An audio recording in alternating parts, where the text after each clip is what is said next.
असम के एक हिस्से में भड़की हिंसा का असर जिस तरह देश के अन्य हिस्सों पर पड़ा और पूर्वोत्तर के हजारों लोग पलायन के लिए मजबूर हो गए, उससे इसका पता चलता है कि किस तरह शरारती तत्व इस हिंसा को हिंदू बनाम मुसलमान का रूप देने में सक्षम हो गए। इससे यह भी जाहिर हुआ कि शेष देश के लोगों को पूर्वोत्तर की समझ नहीं है। इस स्थिति के लिए एक हद तक केंद्रीय सत्ता भी जिम्मेदार है, जो पूर्वोत्तर को हमेशा रियायतों से प्रभावित करने की कोशिश में रहती है। यही कारण है कि इस क्षेत्र के लोगों का सामाजिक और राजनीतिक तौर पर शेष देश से वैसा मिश्रण नहीं हुआ जैसा अन्य इलाके के लोगों का हुआ है। रिक्तियाँ तभी बदलेंगी, स्थितियाँ तभी बदलेंगी जब पूर्वोत्तर के ज़्यादा से ज़्यादा लोग देश के अन्य हिस्सों में कामकाज के लिए आते रहेंगे।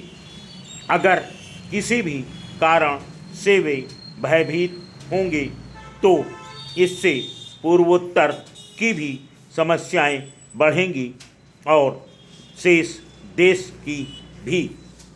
नेक्स्ट, राष्ट्रपति प्रणब मुखर्जी की ओर से स्वतंत्रता दिवस की पूर्व संध्या पर राष्ट्र के नाम संबोधन का इसलिए विशेष महत्व है क्योंकि यह उनका पहला संबोधन है।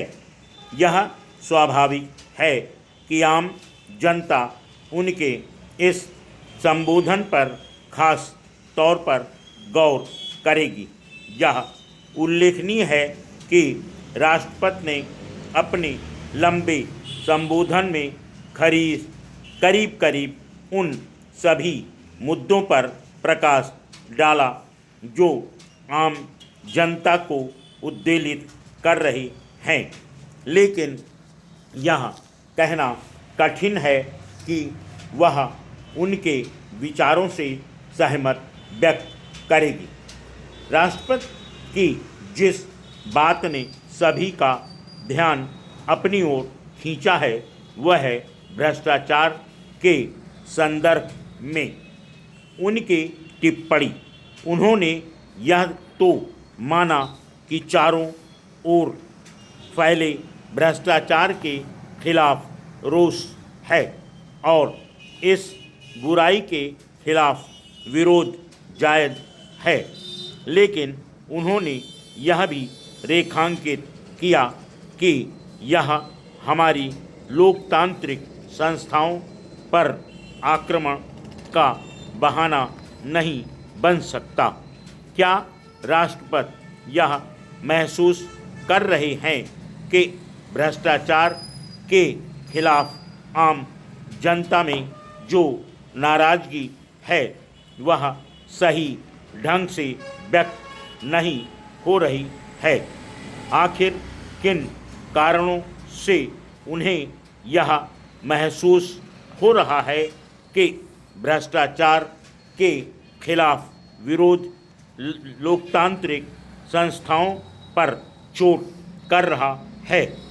संभवतः वह इस विरोध के तौर तरीकों से भी सहमत नहीं है, क्योंकि उनके अनुसार जब विरोध बार बार होते हैं तो वह अव्यवस्था को निमंत्रण देते हैं।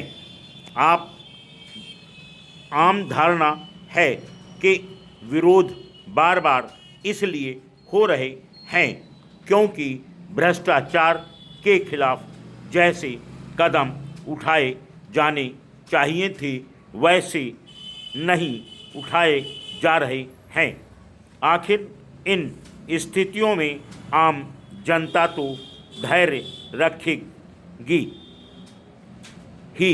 अच्छा होता कि सर्वोच्च पद पर आसीन होने के नाते राष्ट्रपति आम जनता को ऐसी कोई दिशा देते कि बढ़ते भ्रष्टाचार के खिलाफ वह अपनी अभिव्यक्ति किस तरह करें। Full stop.